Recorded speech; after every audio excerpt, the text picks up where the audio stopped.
Now going over to the political part podcast, you have Vivek visiting Trump in court and giving a summary speech. So I don't know how this video actually got away from me. It actually happened last week. And Vivek says, quote, and again, it's on his ex-Twitter profile, says, here's the number one question that nobody can answer. What exactly is the crime that Trump is being prosecuted for? No one has a coherent response to that question. Take a deep dive into the real answer. It looks like he had an interview that was recorded by Fox News, which somehow is still in business. I remember, I don't know, because they sold off the movie intellectual properties a while back. I have no idea how they're still in business. Do you know anyone who still tunes in to Fox News? They're basically just diet CNN at this point, especially after they fired Tucker Carlson. I mean, I have no idea how they're fiscally making a profit anymore, especially after paying Dominion voting machines like the largest settlement in history. It was $750 million. Yeah. Let me know in the comments if you know anyone who still watches Fox News. I've used some of the segments from the business part, Fox News Business or Fox Business. I read a little bit of that because I always try to, gather as much data as possible. But yeah, let me know when's the last time I actually tuned into Fox News. Of course, Vivek is suited up as all men should, wearing a very rare thing in politics. He actually has a United States flag on his lapel. So he has that lapel pin, which in DC these days is pretty rare. Usually they have other countries' flags on their lapel. Kind of shows you their true allegiance. Without too much further ado. Thank you. I want to thank my colleagues, Governor Burgum, Congressman Mills, and Congressman Donalds for laying out the political backdrop here. This is a politicized persecution that is nakedly apparent. What I want to do is dive a little bit deeper into what we actually learned today in that courtroom. What do we see in there? First of all, I learned a lot from being in there in person. It is one of the most depressing places I have been in my life, but it is fitting because the only thing more depressing than the environment of that courtroom is what's actually happening in there. It's straight out of a Kafka novel.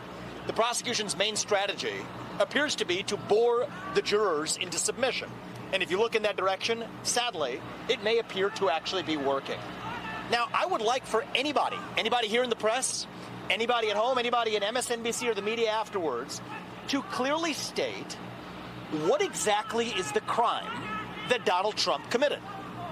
Oh, wait. We have not heard a good answer to that question. It has been vague until today. You heard Michael Cohen's testimony, after which I would say it is less clear than ever what that crime actually was. They'll say falsifying business records. Well, let's look at who did we learn falsified business records today? Yet, what, hour, 2 hours, felt like it could have been 7 hours, of Michael Cohen talking about how he falsified business records. Okay, so you have a guy who has been a perjurer in the past that is now saying he falsified business records. What is the crime that Donald Trump committed?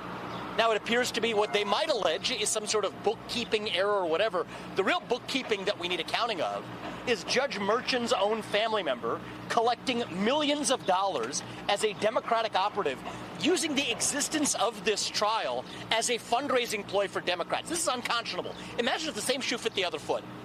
Imagine if it was Joe Biden that was on trial. You had a Republican judge whose son was collecting millions of dollars as a Republican operative. What would you all be saying? This would not be justice. This is injustice at its worst. So let's go even a layer deeper, right? Because let's go even a layer deeper, actually. The alleged crime here is supposedly, they try to point to this every day, that he does not actually use campaign funds, that he used personal funds. Well, let's get this straight. Suppose Donald Trump had used campaign funds to make a personal expense. They'd be going after him for that. So if they're going to get him going or they're going to get him coming, that is the best proof that this is a politicized sham. Let's go through it piece by piece. If you tell somebody to go buy you a suit and you want to look good on television because that'll affect the voters, the way voters vote for you, you know what? They prosecute politicians if they use campaign funds to buy a suit.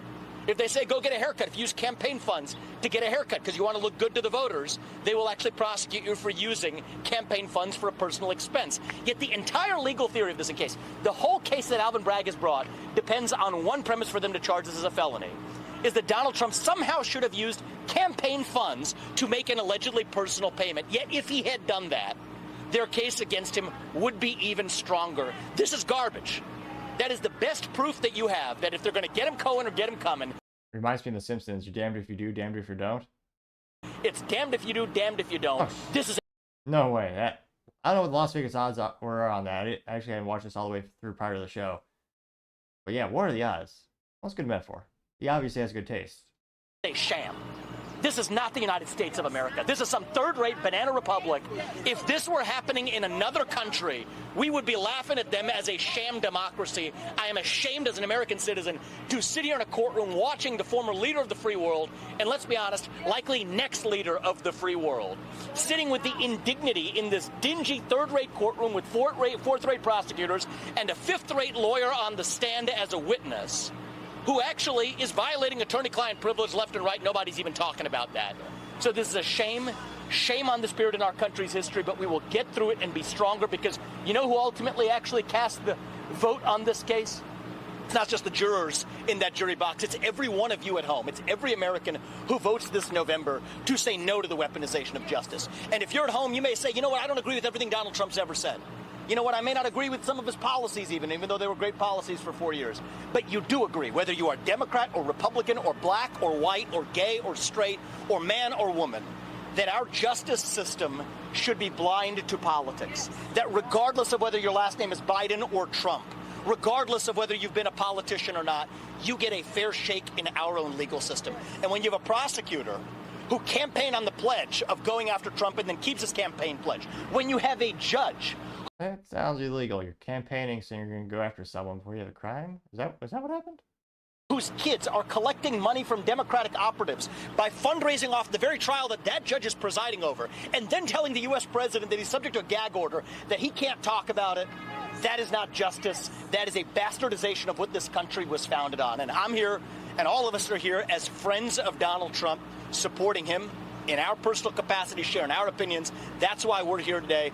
But I hope every American at home who isn't able to be in that courtroom is able to see what's actually happening there. And when you do, we will have a landslide of historic proportion this November if every American understands the injustice that's playing out in that courtroom today.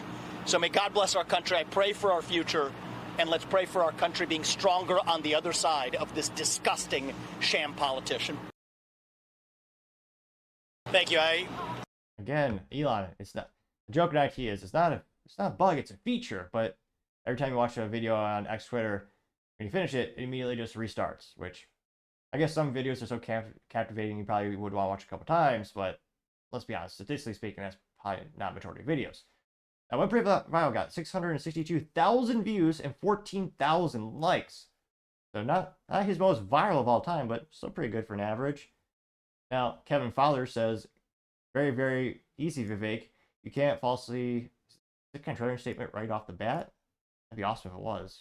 Or opinion, better. So he says, really, really easy, Vivek. You can't falsify records to conspire to violate New York State election law, section 17-152. That's what Trump did in order to hide the hush money, not illegal, which was a campaign donation hidden in public, illegal. Very shallow dive. I got 1.2 thousand likes. Now, somebody named Nikki Says responded saying, a campaign contribution can only do one thing for one specific purpose, the campaign. Payment for an NDA can have many reasons, like embarrassment, damage to reputation, and it's not a campaign contribution, and you didn't use any campaign money. Ask why Congress has an NDA fund. I'm getting 15 likes.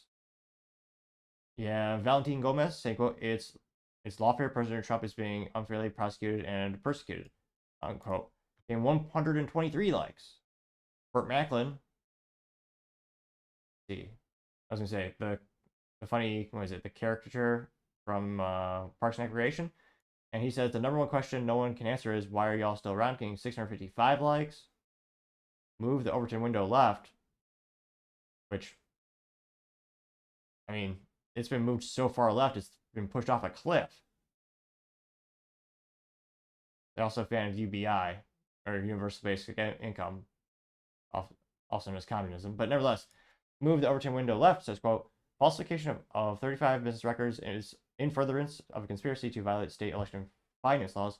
Not very hard for Vivek, getting 183 likes. Steve says, falsifying business records, 34x, did that cleared up, getting 527 likes. Might be a rare instance where Vivek actually gets ratioed. You usually don't see that.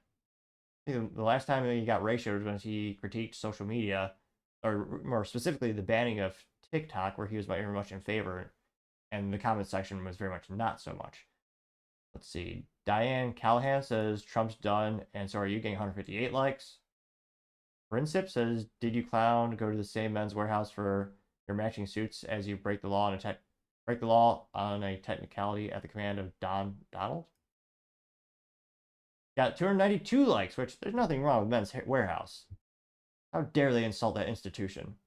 I got this from Men's Warehouse like 10 years ago, and it still holds up. Look at this. Well, I got this from Men's Warehouse 10 years ago, and the suit still holds up like a champ. Now, if that isn't a great return on investment, I don't know what is, at least from a fashion perspective. But I partially digress. Going back to the comments, you have Kim saying here's hoping you fail to con the easier prey deplorables. Wouldn't that be something? The craven, disingenuous, nitwit grifter you turned out to be, getting 185 likes. Let's see here, Kim. She's followed, look at her profile. She's followed by Gavin Newsom and David Hogg, which I'll follow that. Yeah, more opinions, the better. Let's see, Dill.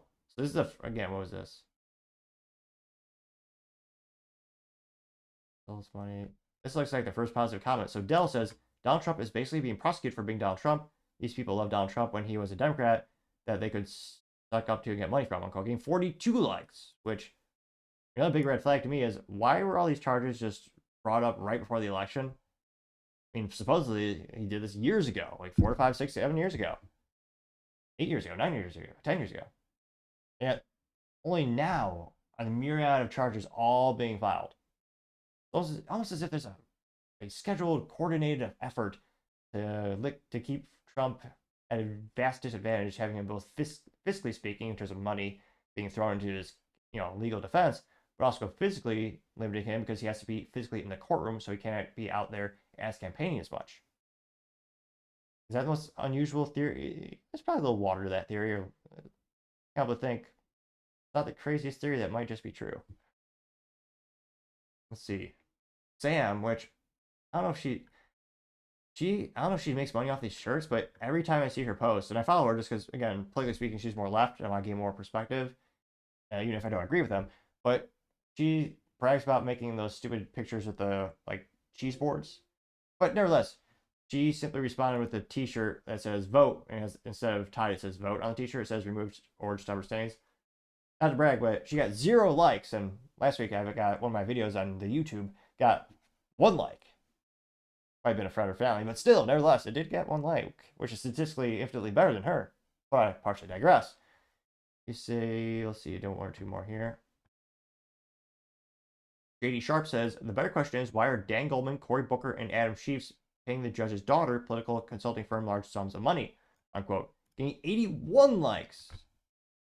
Cash Lauren says, Donald Trump's crime is he stood up to deep state, getting 43 likes. Let's see here. E.B. Bondrores says, this stupid goes all the way bone seriously, getting 34 likes. Let's see here. So this is, let's see here. One bad dude says it's simply election interference. They know they cannot beat him, getting 51 likes. Let's see here. I mean, it seems overwhelming. Let's see. Yeah, this might be one of the few times where he was ratioed. Looks like a majority of responses are actually critiquing Vivek as well as Trump. It'll be interesting to see where does this court case go at the end of the day, and does Donald Trump really is he really proven guilty? Is he sent to prison? I mean, what is that future like? I mean, I'm not sure what the Las Vegas odds are, but let me know in the comments. What are your thoughts? Because as always, it'd be fascinating to hear what you have to say. Thank you, everyone, for taking the time to tune in. Again, trying to get to 4,000 subscribers by the end of the month. So if you could click that button, I would greatly appreciate it. Also, leaving a thumbs up, thumbs down, or comment is a great way to give me some additional feedback, letting me know how I can make the show better and better. Lastly, don't forget to take the time to tell your family, tell your friends, tell your coworkers, heck, tell your enemies, tell anyone and everyone. Just stay safe, fight the good fight.